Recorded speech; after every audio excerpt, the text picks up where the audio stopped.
Peter Pan Live. I'm flying.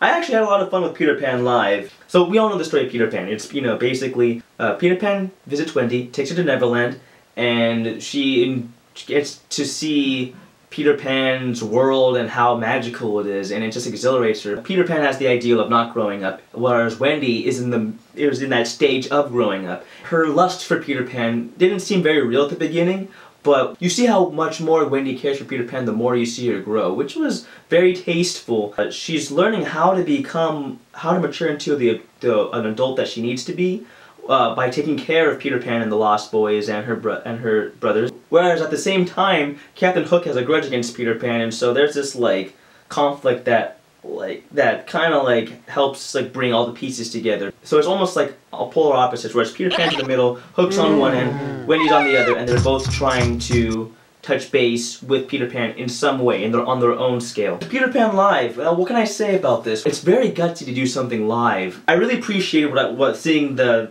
staging of everything. You know, it was very well used, and it was very spacious. I mean, you gotta appreciate using big spaces as a part of TV production. It's really nice to see production like this again, because too often we can use CGI, but then this was live, and so you can't really get away with that with CGI, you know. So Peter Pan in this was played by a woman, and what's really interesting was that the original Peter Pan play, Pan was played by a woman, so it was really kind of cool to see a little nod to that. Maybe the licensing's for a boy to be hooked on a wire. Hooked on a wire, that doesn't sound very 21st century. And fly around was not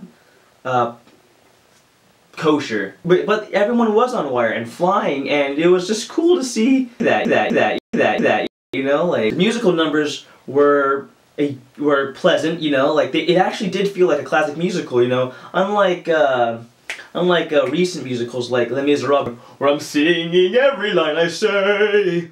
But it's done live, they're singing, they're choreographed dancing, like, wow, that's major props to all the cast in Peter Pan Live.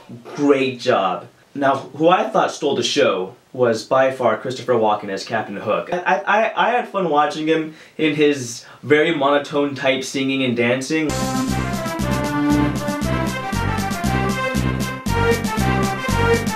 That's so Walken. Also just interacting with all his crew members, and even with like the Lost Boys and stuff. I enjoyed Walken. Overall, as cheesy as it was a fun piece. It was I give lots of props for doing it live and for having it all just basically stagehands, you know, putting the thing together. I give it 6.4 fairies out of 10. How's that? Now, it had a sense of classicness that it connected me back to my childhood. Jeez, I should just cut it right here, shouldn't I?